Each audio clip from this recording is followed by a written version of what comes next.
తమిళనాడు రాజకీయాల్లో కీలక పరిణామం చోటు చేసుకుంది. డీఎంకే నేత ఉదయనిధి స్టాలిన్ కు మద్రాస్ హైకోర్టులో భారీ ఊరట లభించింది.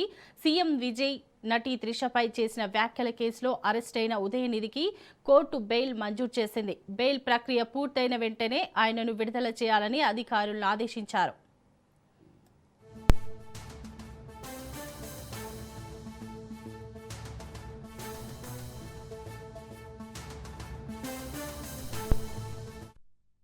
అయితే పోలీసుల విచారణకు పూర్తిగా సహకరించాలని హైకోర్టు స్పష్టం చేసింది.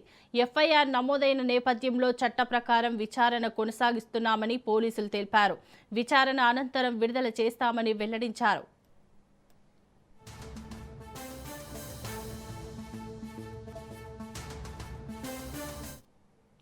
కావేరీ నది జలాల అంశంపై ఉదయనిధి చేసిన వ్యాఖ్యలు తమిళనాడు రాజకీయాల్లో తీవ్రంగా దుమారం రేపాయి.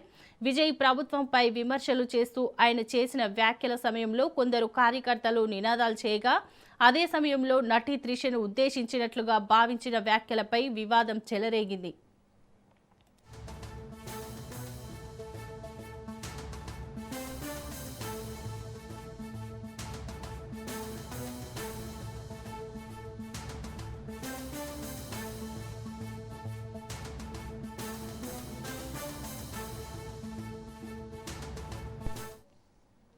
ఉదయనిధి వ్యాఖ్యలను టీవీకే నేతలు తీవ్రంగా ఖండించారు. ఇది రాజకీయ దిగజారుడుతనానికి నిదర్శనమని విమర్శించారు.